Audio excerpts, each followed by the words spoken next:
All right. Welcome back, our viewers, to Vin's Story Podcast. My name is Ayas, and I'm with Donald here today. How are you today, Mr. Donald? I'm very good. How are you? I'm doing amazing, man. I'm so glad to have you here with us. Mr. Donald, how long have you been in the automotive industry? About 11 years. 11 years. Where are you from? What kind of background do you have? I have kind of a restaurant background, per se. That's how I kind of got into the customer service side of everything. Okay. But as far as dealership goes, it was an accident that I actually got into the car industry. Is that how it happened? So you are very tall. How tall are you? 6'8". 6'8". God bless. Did that kind of persuade you towards going in the sports section prior to being in the restaurant industry? No, I mean, that's it. Everyone thinks the second that you're tall, yes, that you're immediately going to be, oh, you play basketball. Like, there can't be a day that goes by that someone doesn't come by and it stopped me. You don't even know, in the middle of a supermarket, and be like, how tall are you? Like, your day can't go forward until you know my height. Correct. And then what do you think the second most famous question I get every day? Where did you play? Well, exactly. Something, It's got to be basketball oriented. It's not like, I tell people all the time, I start messing with them. Yeah. I always say like, my lifelong dream of being a jockey was shot down at the age of 5. Oh, man, that's funny. Or like when they ask, how tall are you? I'm this big. Or I make them do math. I'm 5'20". And they're like, that's funny. That's a good way to get people, honestly. But have you seen it help you out in the car No. in the automotive industry? One of the first things that I was told in the beginning that I would be bad at, again, how I started in the industry was completely different than most would expect. I was told that you can't have a beard and you can't be tall.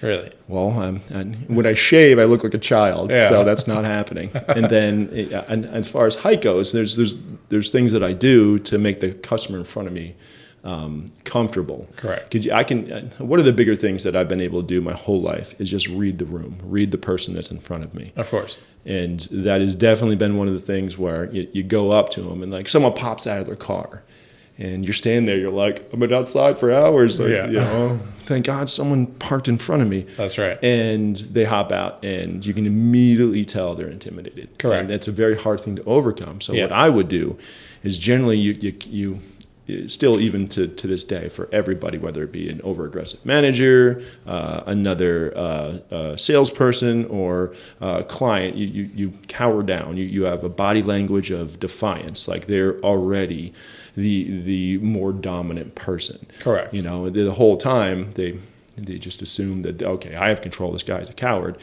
and in my hands, I'm just playing the role that I think that person wants. So immediately, I take that down and make sure he's got 100% of my respect the whole time. So he doesn't see me as like some intimidating factor. So I don't want to be. I want to be everyone's friend at the end of the day. Of course, yeah, absolutely. And especially with buying experience, most people are nervous already. So parking the car in front of somebody that's 6'4" or 6'8". I'm 6'4". That's why I mentioned that. No, you're tall. You're a big guy. Yeah, but most people get intimidated because they're going to think you're going to be a high pressure point. You're going to tower over them during the deal. Yes. And they're just going to see that as a big negative factor and more nervous in making a purchase. They feel pressurized by it. So you said it's been an accident walking into the automotive industry. What kind of an accident was it? I was on the development side of restaurants. Again, not naming restaurants, but let's just say bagels. That's what it was. I would fly around the country and for the longest time just open up stores, develop people. So you'd find a store that needs to be open, great. You do what we call a jury selection. You find staff, you hire them, you do attrition happens, and that's your core staff by the time that it opens. Yeah. And then in the 2010s, where it was getting a little rough, it turned from what would you say, like building stores to trying to fix the stores as the economy was changing. And then it went from fixing the stores to closing the stores. It was awful. Going in and the second that you walk in, everyone knows the job's pretty much done. It's over. It got pretty disheartening. And my ex-wife, she got sick of the me coming home, after being away for a month, closing a store. Always told me I could do more. So I was about to board a plane coming from Dallas, Texas to Jacksonville. And I lived on Kernan. And I get a phone call from a Toyota dealership that's like, hey, by the way, we're confirming your time for a job interview. and it's at 1:30. And I'm thinking my plane lands at 12:30. Yeah, I can make it. I'm thinking someone stole my identity. So okay. because I didn't fill anything out. I never thought about sales ever in my entire life. The only thing I've ever sold was, I upgraded somebody from a regular meal to a soft drink. I never really sold anything. Nice. So I get off the plane, I go, I'm wearing a bagel shirt, and I go in, and Linda was the receptionist. And I go in, and Linda's like, how can I help you? And immediately everyone, there's so many people in shirt, ties. Here I am in a bagel shirt, my arms are showing. It's just like, I'm here for Donald. Is there a Donald here? And I'm just trying to get someone to raise their hand to see who stole my identity. Yeah. And no one raises their hand. And great, I look stupid, but I'm in fear that someone took my identity. And Linda is like, sweetie, you okay? Are you here for a job interview? I'm like, yes, I'm here for Donald. And no one rose their hand. So she had me fill this thing out, and I'm sitting there and I'm waiting. And I get a text from my wife, and ex-wife, and she's like, "Where are you?" I'm like, "I'm at Toyota, and someone stole my identity." She's like, "Why would you say that?" I was like, "For a job interview." She's like, "No, it was me. I did that. Wow. I put the application out just so you can see what it's like. There's other opportunities out there." So whatever, I didn't have to go anywhere at that time. So I actually, knowing that I did jury selection for years, I wanted to see what the interview process was like for a Toyota dealership. And I sat and I waited for my name to be called. And a guy named Hot Rod Hundley comes out, and he's your cliche car salesman. Like it's like shaking a bushel of bananas. These hands were so massive. It was like a jar of pickles. It was awful. And he squeezed as hard as he could. I'm like, oh, one of these guys. Okay, perfect. Thank you. He comes in. He's just like, he's got a suit that's just, he's big shoulders. That's not really made for him. It's just like the cliche car guy. He's asking me, okay, I'm going to ask you questions here. He's like, all like really excited, big watch. You can hear it jiggling. And he's just like, all right, I'm going to ask you questions, and you tell me the first word that comes to your mind. I'm like, okay, great. He goes, green. I'm like, oh, this guy, granted, we asked like really good questions, trying to get an idea who our staff's going to be for restaurants. Yeah. And he asked me color questions. I'm like, okay, green, money. Yeah. And he's like, oh, that's good. He writes it down. And he's just like, boat, yacht. He's like, oh, that's so good. And there's a bunch of just open-ended dumb questions. He's like, all right, I have a plan for you. I would love it if you did a one-day seminar tomorrow. It's free. We teach you how to sell cars. And if you get selected, you get a job at Toyota. There you go. And I'm like, okay, sure. I don't have another gig for 2 months. So it's a month on and 2 months off. That's kind of how it works. So I'm like, yeah, whatever. I got 2 months. Sure. I'll go there tomorrow. It's at a hotel, which is really odd. Keep in mind, like a lot of the time that we did those jury selections, they were in hotel because you can rent out lobbies and conference rooms and all that other stuff. So that was somewhat normal, but it was just odd. It was like you're doing a training at a hotel. Why don't you just do it here? Yeah. So I show up the next day, and there's just a room, 35, 40 people.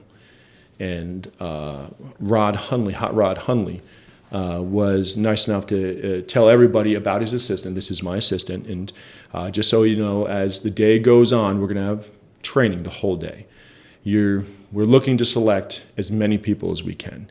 If you get selected, just quietly go with my assistant, and she'll have further questions for you. And congratulations to those that get selected.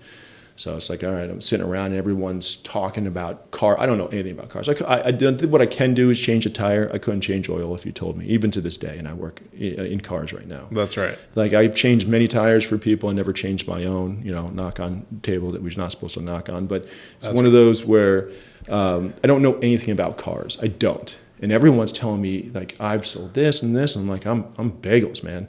Yeah. I don't know what you're talking about.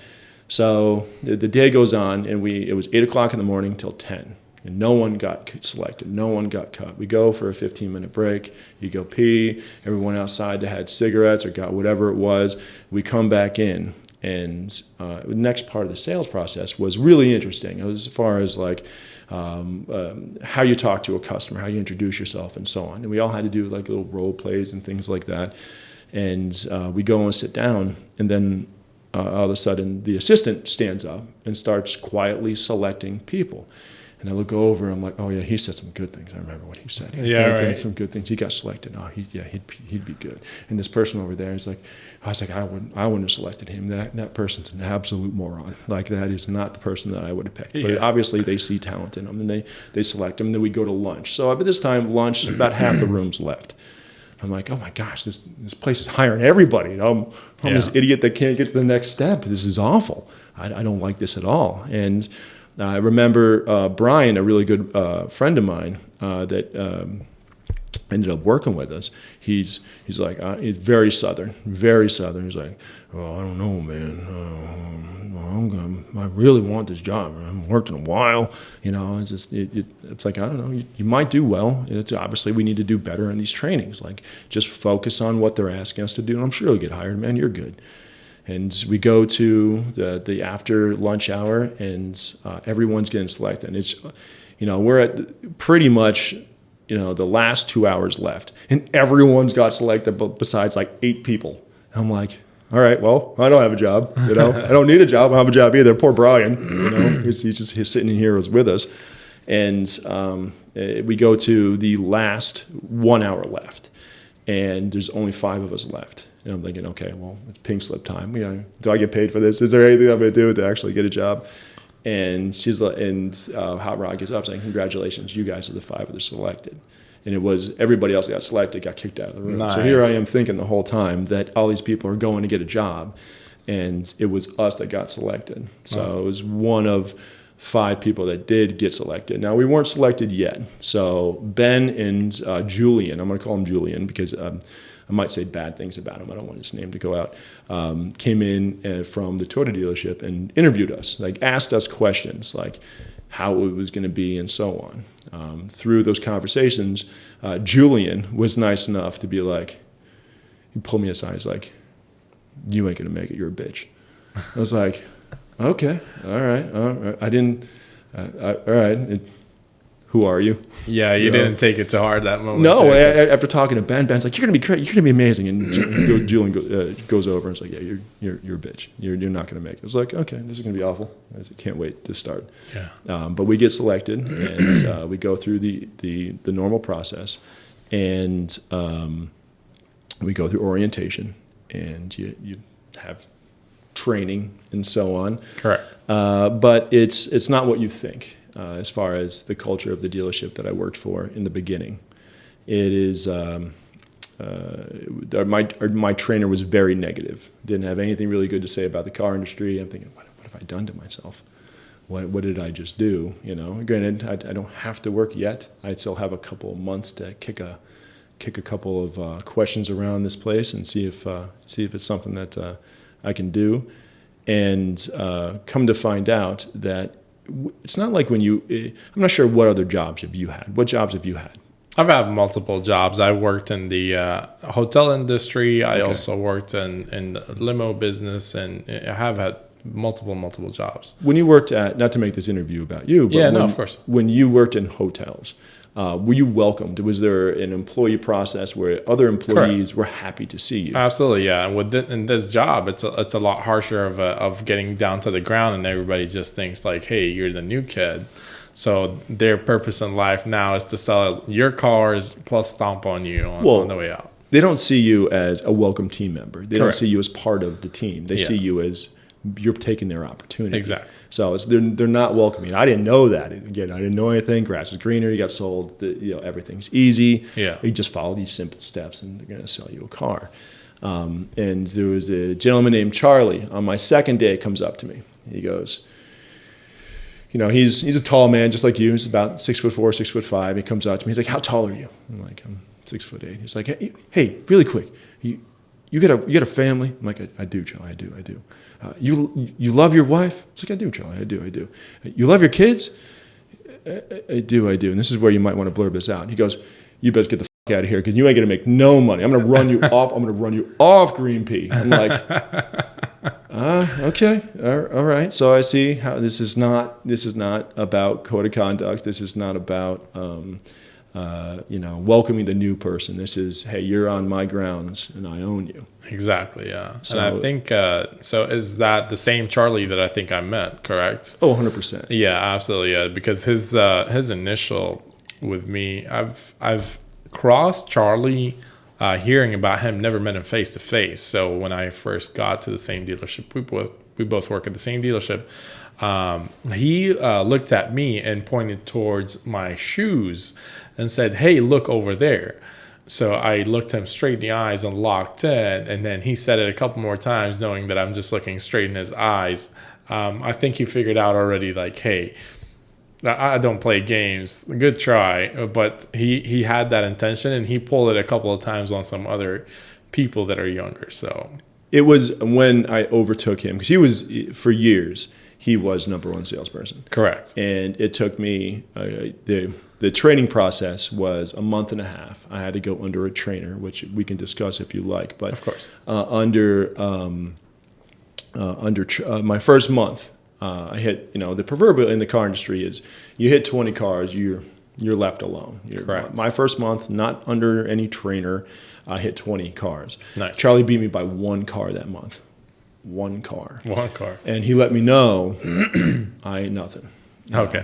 I'm just a doormat in his building. Yeah, in his kingdom. Which was fine. It just, at the end of the day, keep in mind, I'm really good friends with Charlie till this day. Even when I moved away, he still stayed in contact. I stayed in contact with him because as much as you were enemies, the bigger end of the story is he ended up being a good friend at the end of the day. But the next month, my second month, no training, no umbilical cord, no nothing. I hit 25 cars. Charlie hit 23. Wow. And then I overtook him. And that was the last time Charlie was ever number one. There's a couple of times that, he'd overtop me. But as far as overall sales, year over year, he just never touched me again. Yeah. And it's nothing that, through trickery, through sales, what I did was, because there was no training. There was no training. It was awful. Absolutely. There was no structure. It was, here's your trainer.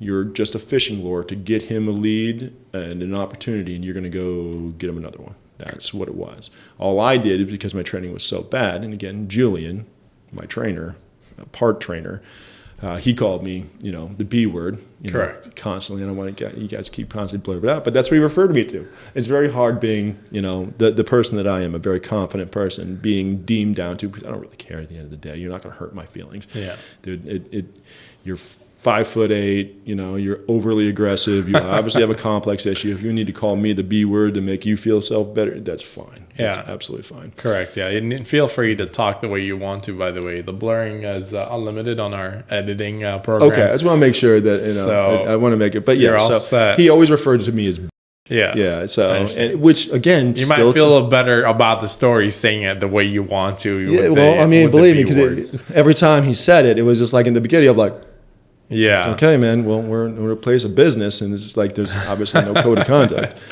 Most people don't really understand what happens when you walk up to the manager's desk and you're trying to work out a deal with them, and what you get called sometimes because so you get most viewers don't see this. Of course, people that are buying the car have no idea what's going on at that desk. But if the finance manager is not happy with your deal, or your sales manager is not happy with your deal, they're gonna go at you. Instead of going at the customer or going at the deal or going at the process that the dealership took that deal in, most likely they're going to go at you. And there's a lot of aggressiveness, and most people don't understand that. So that's why it's normal for you to be, toughened up by somebody else at the dealership. Well, I got leathered, I guess you would say. Correct. My skin got pretty tough with Julian. He was... it was interesting at the end of the day. Just like you said, going back to what you said about the going to the desk or dealing with the finance managers. Yeah. One of the things that being a convincing person, you understand what a con man is, right? Do you know the story of a con man, where it originated? You can tell us the story if you'd like to, of course. Absolutely. Now, keep in mind, I wasn't there. This is, back in the early 1900s. This is the story that was told to me, which I think is very intriguing. So one of the more expensive things on a newspaper was is print, the actual ink itself. So there was a person going around convincing people to give them their watch. Give me your watch, and then in a couple of days I'll return it, but I'll give you money in return. But you have to trust me. This is one of those things that you have to give me your watch and your trust, and in return I'm going to give you back that exact watch in the exact condition that you gave me, and then I'm going to give you money in return. So he'd go around, he's ganking everyone's watch. And this is in New York in a time of, early 1900s. And everyone thinking, okay, dude, everyone's got a watch. I got a watch. I can give you a watch and get money. Let's go get the watch back. Let's go. Absolutely. So, and then it got to the point that the police had to get involved. Now they're looking for the guy, and they're getting the papers involved. And, convincing man is too big of a word to put in caps on everything. So they shortened it and created the word con man. So it's just a convincing person. Okay. So a convincing person is someone that can convince someone to do something. When you go to the desk, it's funny because, I'm always 100% on the side of the customer. I'll always be 100% on the side of the customer because they're the ones buying the car. I will never lie to a customer. I don't have to. If it's a bad car, I'll tell you it's a bad car. That's right. If it's something that you intend on buying and I know it's something that I would not sell you, I will introduce another salesperson, grab my half deal, and bow out. Listen, that's right. I gave you my advice. I recommended this, and this, but if you intend on buying it, awesome. Let me show you the salesperson, and you scoop it up and please sell them a car. And just keep in mind, when something goes wrong, don't call me. Exactly. It's like one of those where I'm always on the side of them. But as far as convincing the finance manager, convincing the desk, is a hard thing to do. Most of the desk managers that are on the desk, not most of them, half of them that are on the desk now currently came from my training, which is a good thing of seeing because through my training, they went through the other steps and became managers. Of course. So it's easy for me to go up to a desk right now and automatically get their respect. And then the previous sales managers know me by heart. So they know when I come to the desk, this is what it is. I know where I am in the deal. I think a lot of newer salespeople, not saying yourself, I don't know. We briefly talked about what your sales history was previous, but what I'm seeing right now is the lack of training and understanding of the sales process that frustrates the managers where they have to train on the job. Correct. Live in front of a customer rather than that salesperson knowing the process well enough to answer the questions proper. So it's very hard to get that. You need to, once you shut down the desk, you shut down finance and you shut down the customer. Yeah. You need that respect not only of the customer, of finance, and the desk to get a deal done. So I think a lot of it is in the sales process. So on your end, if you're not getting the respect that you think that you're getting sometimes, correct. Come see me. I'll talk to you about it. Absolutely. No, for sure. There's a process that will fix that. No, there's a lot of, there's mutual respect, especially when they know that most of the problem that people have is when you go to the desk, you have to have a reasonable, approachable offer. Somebody that's coming over there, because I have a background in finance in the car industry, so I kind of understand a little bit of the deal where people are trying to be at and what they saw online because I kind of keep track on the side. Even though I'm a salesman, I don't get paid to track the financing. I do keep track of everything that's, especially with the local banks and the offers that they might get in the mail or see advertisement on YouTube. Long story short, you have to keep track of that, knowing where their ID comes from and looking at other financing options that are in the market. So when you go to the desk and you have somebody or a customer that's already at 720, for example, payment, trying to be at 500 and everything is maxed out already, there's no hold, there's no value in the vehicle left, and their down payment cannot be stretched out any further. I never take that idea to the desk. I just try to work on a different vehicle at that point because there's no point to go to the desk. And it's a huge stretch. So most people don't understand that. And that's when you get yelled at or you have to understand, like you said initially, you got to know where your spot is in the deal and go from there. Well, every desk manager has a position. Every desk manager has their own personality and the way they want to do. When I have a customer before me, it's like if each desk manager had 3 attributes, and their 3 strongest attributes. I listen to what the customer wants, what I'm going to think I'm going to do to get it done, and then I'm going to be like, okay, based off of what the customer is giving me, what our current inventory is, what their budget is, I'm going to pick this desk manager because I know they're going to help me close this deal. Correct. Because what do I get paid if they don't buy a car? How does that customer who already wants that car, because they're here, they obviously want something, benefit from what I can best serve them if I pick the wrong desk manager? Correct. And then you know this. There's a reason there's lines to one desk manager, yet there's 2 desk managers around them that there's not a line to. That's right. Because there's that one that's either will work harder for you or is easier to work with, where the other ones, they just don't care. They don't care, and they take their absolute ego to every single deal. Frustrating the salesman, let's say you lose one deal, which is, I would be so happy knowing that we did everything and I lose it. I absolutely have no problem wasting 1 hour with a customer until I walk up to that desk manager knowing there's no deal. Then to me, waste 4 hours knowing there's a deal and you just let them walk out because of your ego. Well, there's ego, and then there's the penalization of them not getting the gross profit they wanted. A lot of them would say, well, like, it's a lot easier to pound their chest and say, I made this much profit on the customer. On my end, I don't care about profit. I've never paid attention to profit. Never. What I paid attention to is a happy customer that I think you find enough value in me that's going to come back to me, family members and friends, nonstop. And they don't see it that way. Not all. There's a decent amount of desk managers out there that do see it that way. So the value of customer acquisition. Have you ever done marketing? Yeah, I did marketing for a little while. Obviously, Okay. In our previous dealership, we did do a little bit of marketing. But yes. So the cost of customer acquisition is immense in a dealership. Of So course. if you put a dollar value on everything that you spend, you divide it by what you actually produced, and there it is. Of course. So if I get a lead as a salesperson, and I do everything I'm supposed to, I get 20 leads.